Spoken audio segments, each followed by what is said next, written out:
Let's talk about the invisible architecture of our modern lives, digital signal processing. It's kind of like the ghost in the machine, the secret sauce that makes our entire digital world possible. I mean, really think about it for a second. When you're streaming a song, your phone isn't getting some tiny, perfect sound wave beamed to it. Nope, it's getting a file, just a long, long list of numbers. So how in the world does that sequence of data transform into the rich, complex sound of your favorite song? Well, that's the mystery we're going to unravel today. So here's our game plan. First, we'll look at the two different worlds, analog and digital. Then we'll dive into how we can capture a real-world wave and turn it into data. After that, we'll see how we have to refine that data for a computer. And finally, we'll unleash the math that shapes our entire digital experience and really powers our world. All right, let's jump right in. First stop, we have to understand the fundamental challenge here, which is translating the reality we all experience into a language that computers can actually work with. This is the great analog-digital divide.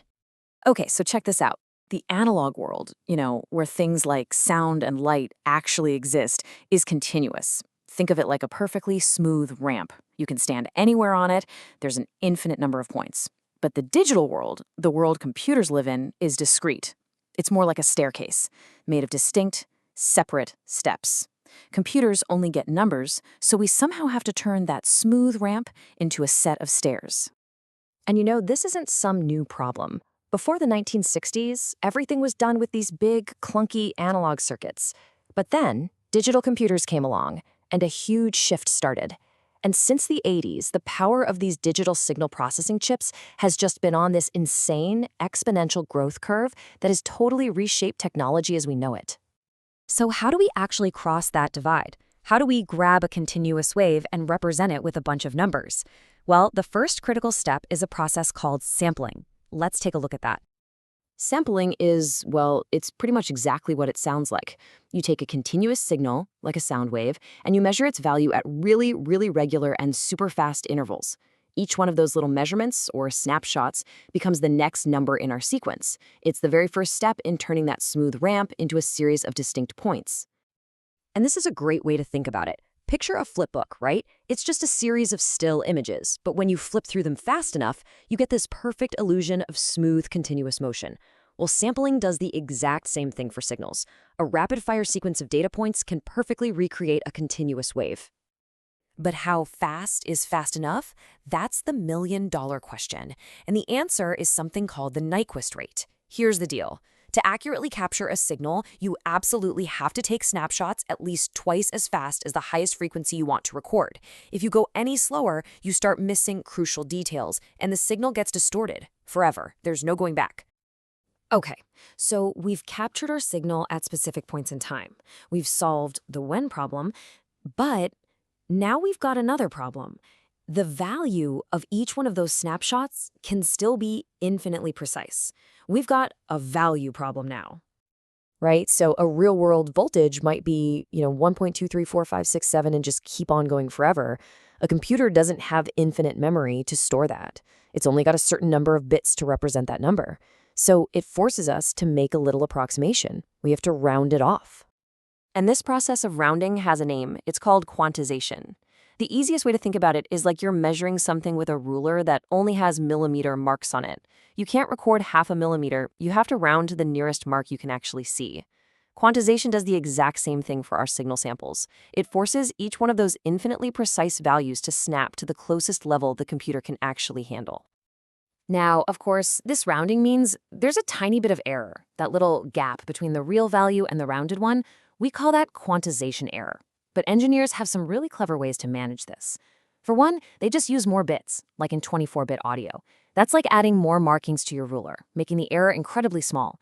And second, sometimes they add a tiny bit of random noise. It's called dither, which weirdly enough makes that rounding error way less noticeable to our ears. All right, so we've sampled in time, we've quantized in value. Our analog signal is now officially a sequence of numbers a computer can understand. And this is where the real fun begins, because now we can use math to do incredible things to it. This is the big payoff, because our signal is now just a simple list of numbers. we've unlocked a whole universe of possibilities. We can now throw powerful algorithms at it to transform, analyze, and beef up this information in ways that would be just impossibly complicated to do in the old analog world. So what kinds of things are we talking about? Well, we can filter the signal. Think of an audio equalizer on your music app, boosting the bass or maybe surgically removing an annoying background hum. We can compress it, which is the magic behind how an MP3 file can be 10 times smaller than the same track on a CD. And, maybe most powerfully, we can analyze it to pull out all sorts of hidden information. And for that analysis part, there is one tool that is an absolute giant. It's a brilliant piece of mathematics called the fast Fourier transform, or FFT.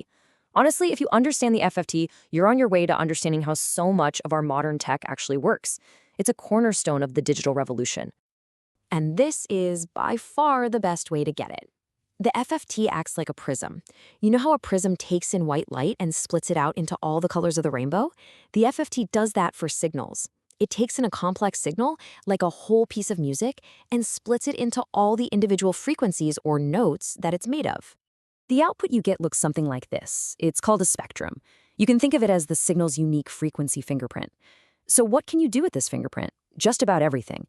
It's how Shazam identifies a song playing in a noisy bar. It's how an engineer can remove wind noise from a movie scene without messing up the actor's voice. It's even how data gets crammed into Wi-Fi signals. By seeing the signal broken down like this, we can basically manipulate its DNA. So let's zoom out now and just look at the big picture. This whole journey from a wave to a sequence of numbers isn't just some neat technical trick. It is the fundamental engine that drives our modern world. Seriously. Every single time you make a phone call or stream a video or get an MRI at the hospital, you are relying on this exact process: sampling, quantizing, and processing. It's the invisible but completely essential foundation of digital tech. And the applications are they're everywhere. Medical imaging, our entire communications network, from smartphones to Wi-Fi, radar, and sonar systems, finding oil deep underground, and, of course, all the video and audio streaming that pretty much fills our lives. All of it is powered by DSP. And here's the crucial part. This engine is only getting faster and faster. The power of these specialized chips has been growing exponentially, and that trend is showing absolutely no signs of slowing down, which is just opening up possibilities we can't even dream of yet. Which really just leaves us with a final thought. We've figured out how to digitize sound, images, radio waves, but as our ability to sample and process the world around us gets even more powerful, what's next? What new senses are we going to give our machines? That's definitely something to think about. Thanks for tuning in.